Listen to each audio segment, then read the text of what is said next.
Hello, it's a beautiful day in sunny California, and there's going to be an event coming soon at Stanford, and it's typically an event that I'm very used to attending, and that's the Stanford Bipolar Day. There's a research center on campus, and they actually have this very, very informative program. And they discuss, obviously, new findings, medications.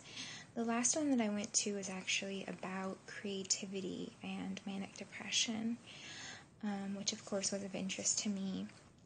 And it was interesting, too, because they actually brought out some facts according to the Myers-Briggs type indicator. I'm laughing because one of the comments that was made was that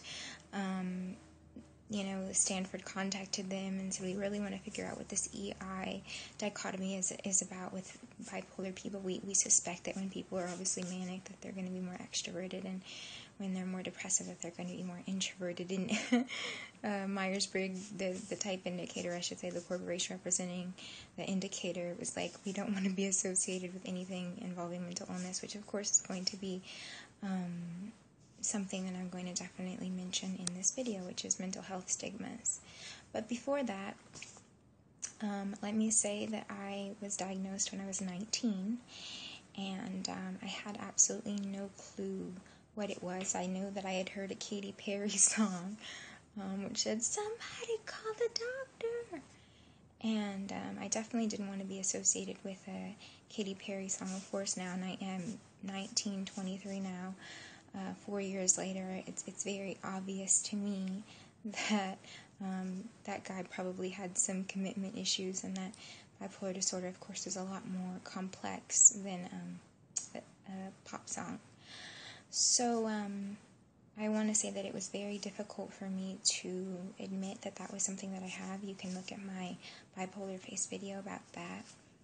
But I really believe that it's something that can be controlled, and I think that with the proper medication and with the proper help, whether that's some kind of cognitive behavioral therapy or interpersonal relational therapies, there are several routes in which to go that you can definitely find the help that you need.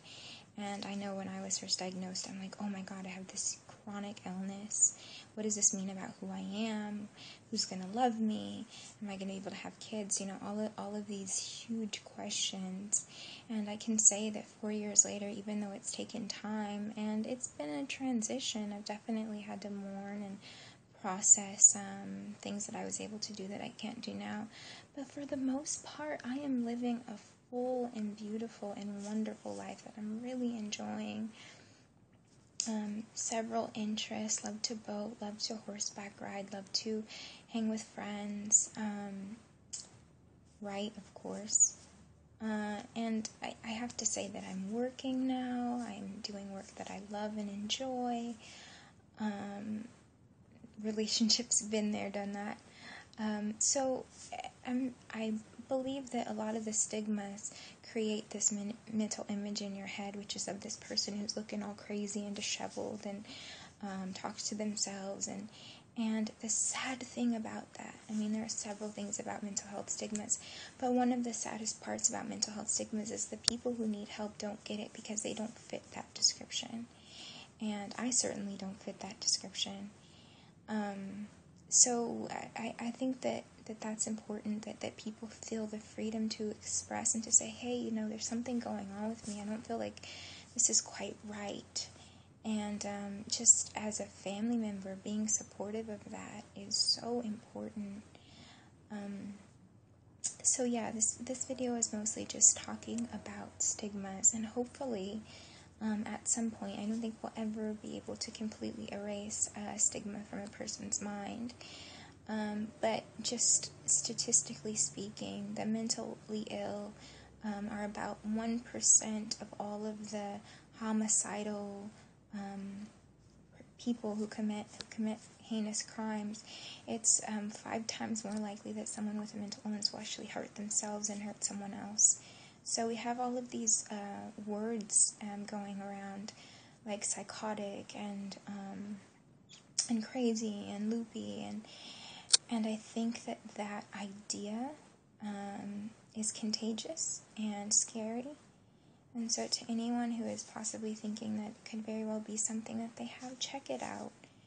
Don't be afraid to ask for help. And it's just so beautiful. I mean, through every type of peril, there comes to be some advantage, as the Bible proverb says. And I genuinely believe that even though this has been a very difficult time for me, that I've really, grown and bloomed as a jewel. And I have a very, very keen understanding and empathy for people who go through hard times. So no shame in getting help, no shame in saying you're bipolar. Here I am saying it in front of who knows how many people who will watch this video. So love everyone else and love yourself, and there's always, always hope.